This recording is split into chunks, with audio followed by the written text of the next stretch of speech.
Hello, we are here at Casino de Español de Cebu with three Toastmasters in the Midtown and Cebu Toastmasters. Okay. So we are here for some questions for our Toastmasters. So for the first question, how do we improve our speaking skills? Well, primarily you improve your speaking skills by practicing more. So you just really have to speak more. For Yeah, so I agree. There's really no other way. Every skill is learned by just doing. So here in Toastmasters, we practice speaking. We improve our speaking just by speaking in front or taking up roles and just doing it regularly. So to improve your public speaking skills, it doesn't have to do like reading, but it's more on practicing. You should do always public speaking in front and enhance your skills and refine them. Kasama na dyan yung points kanina. For the next question, how do we improve our vocabulary? Part of the Toastmasters meeting is learning a new word. So definitely you will be able to learn a new vocabulary each time you join a Toastmasters meeting. So if you join every day, so you'll probably have 365 new words in here. But aside from that, aside from just Toastmasters meeting, is really just reading books, newspapers, and yeah, I think reading just expands your vocabulary. As what Ma'am Nicey said, that we also need to, in order for us to improve our vocabularies, here in Toastmasters we always discover new words and use them in sentences. So we also use them in sentences in a way that we learn how to use them in our daily lives. So the question number 3 is how to improve my confidence in public speaking.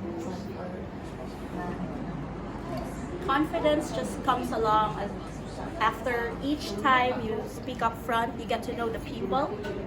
Your confidence also starts to build up. Yeah, like doing it every day, doing something. No one starts out as an expert, but as you keep on doing it, you get more comfortable. As you're more comfortable, you get more confident.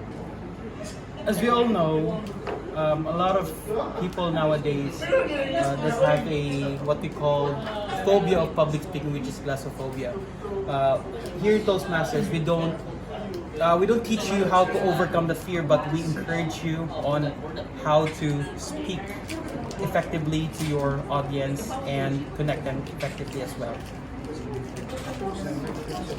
For the fourth and fifth question, what are the gestures I should use and I should not use? for mom. There are really gestures that you're not supposed to use. It should just flow naturally. Although there is a level of perhaps your hands where it should not be too beneath your waistline, and because different expressions or your different gestures would mean something. So when you talk, it's more of feeling it from your heart, and your gestures will just flow naturally. You'll be able to do meaningful gestures. Yeah, so for gestures you should not use, I think one of them would really be those things that are confrontational. So pointing to people, or maybe going too near people. Maybe those are some things that you shouldn't do. But as for gestures that you should do, you should really just be natural. And what we have here in Toastmasters is what they call purposeful gestures, wherein you only act or show or make the gesture when you need to emphasize a point. So gestures must be purposeful and must achieve their purpose. Yes. So I agree with what Paul and Ma'am Nicey said, that gestures is used to emphasize something. You just imagine something that if you're trying to do public speaking and you don't have any gestures on it, so what will your audience react? And you compare it to a speaker or a certain speaker that does have a gestures on it, so it emphasizes feelings and at the same time, it gives also meaning to your emotions on what you are trying to say.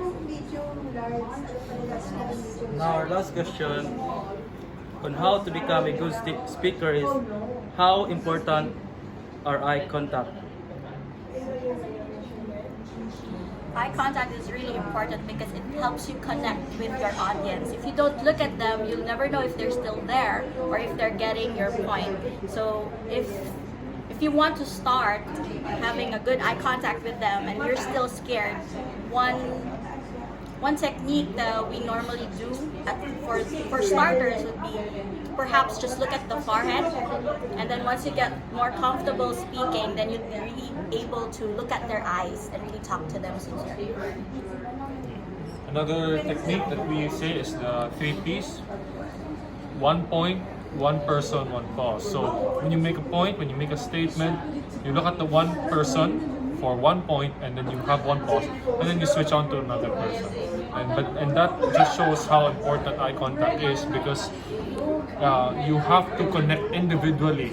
So you make 1 point to 1 person, and then make another point, then you pause, and then you connect with another person by having an eye contact. Okay. So I agree with what Paul and Ma'am Nicey said. So the easiest technique is the eye contact. Eye contact, why?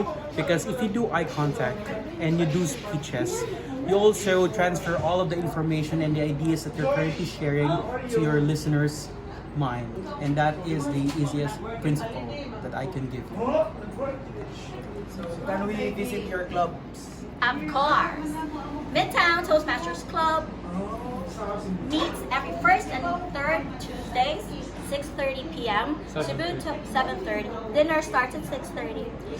Cebu Toastmasters Club as well meets every first and third Wednesdays of every month at 7 o'clock. Here at Casino Espanol and the Lucia Room normally, but you may check out the listing outside. Thank you, sir. Thank you very much. Thank you.